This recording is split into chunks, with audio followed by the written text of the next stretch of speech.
Bienvenue sur Joue avec la vie. Alors aujourd'hui on va parler d'émotions et quand je parle d'émotions je parle pas forcément que d'amour ou de joie parce que quand on dit exprimer ses émotions pour être heureux, on a tendance à penser qu'on pourrait parler que du fait d'exprimer le fait de témoigner aux gens qui nous entourent l'amour qu'on leur porte, ce genre de choses.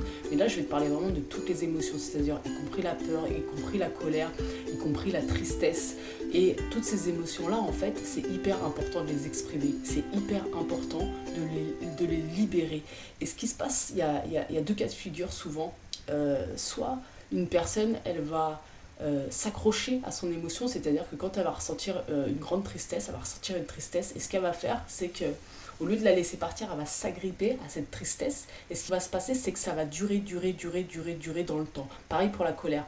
Ce qui va se passer quand quelqu'un s'accroche à sa colère, exprime sa colère et s'y accroche, il va y avoir de la rancune et ça va tourner, de la rancune et ça va tourner. Là, en fait, la personne est accrochée à sa colère finalement. Et l'autre cas de figure, c'est le refoulement. C'est-à-dire que tu ressens de la colère et tu crispes. Je sais pas si t'as déjà vu cet épisode des Simpsons où Homer en fait il apprend à se calmer et à pu exprimer justement sa colère et à chaque fois qu'en fait il refoule, il a des espèces de kystes qui apparaissent dans son cou comme ça de partout jusqu'à exploser quoi entre guillemets. Et du coup je le trouve super intéressant cet épisode parce que c'est vraiment ça en fait, quand tu refoules c'est vraiment mauvais en fait, c'est vraiment mauvais de refouler, que ce soit sa tristesse, sa colère, ses peurs, peu importe, c'est hyper mauvais. Et donc le but ça va vraiment être de trouver un juste milieu entre ces deux trucs, c'est-à-dire de libérer sainement ses émotions, c'est-à-dire que quand tu es en colère, de crier un bon coup, de taper sur les murs s'il le faut, d'exploser, quand tu ressens de la tristesse, de pleurer quand tu as peur de l'exprimer, de te laisser aller, ok j'ai peur de l'exprimer vraiment et de ne pas s'accrocher, c'est-à-dire qu'une fois que l'émotion est passée, de vraiment la laisser partir.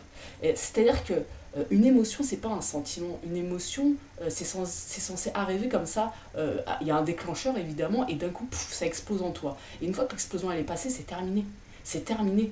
Et nous, souvent, on va avoir tendance à s'accrocher à ce truc-là, en fait, à ruminer comme ça, ou alors à rester dans un état un peu dépressif, comme ça, de tristesse, alors qu'en fait, ça va mieux dans le fond, mais finalement, on s'accroche un petit peu comme une amie rassurante, la tristesse ou la peur, là où on pourrait des fois affronter, en fait, non, on va rester dans notre côté un peu victimisation, comme ça, et ça, en fait, je pense que c'est vraiment nocif et ça devrait être presque normal de voir finalement des fois des gens dans la rue exploser comme ça d'un coup ou alors se mettre à pleurer d'un coup et puis d'un coup que ça passe. Bien sûr, une personne qui ferait ça, on la prendrait pour une folle ou un fou, évidemment, mais en fait, c'est vachement sain. Et un enfant, si tu regardes un enfant, c'est hyper intéressant, les petits, mais tu regardes vraiment les petits en maternelle, qu'est-ce qui se passe ? Ils sont en train de jouer, d'un coup, il y a une dispute qui éclate, ils sont en colère, ils balancent un jouet, ils pètent un câble. Une seconde après, ils sont déjà en train de rire à nouveau avec quelqu'un en train de jouer. Et est-ce qu'ils sont en train de se dire dans leur tête, est-ce qu'ils sont en train de se dire ah l'autre un tel il m'a fait ça, il m'a fait ci, et d'être dans la rancune? Jamais de la vie.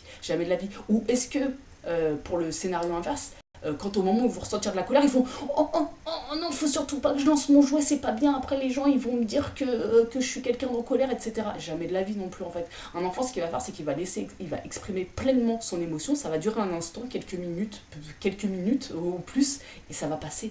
Et il va passer à autre chose, mais il va passer complètement à autre chose.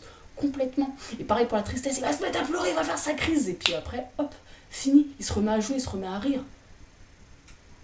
Et c'est ça qui est important que tu comprennes, de trouver ce juste milieu en fait entre le refoulement qui est hyper nocif pour ton corps, vraiment hyper nocif pour ton corps, et le fait de s'accrocher à son émotion et de faire durer quelque part l'état émotionnel négatif entre guillemets, alors que ça a plus lieu d'être. Vraiment, laisse-toi porter par l'émotion en fait, exprime ta colère, ta tristesse, ta peur, peu importe ta honte.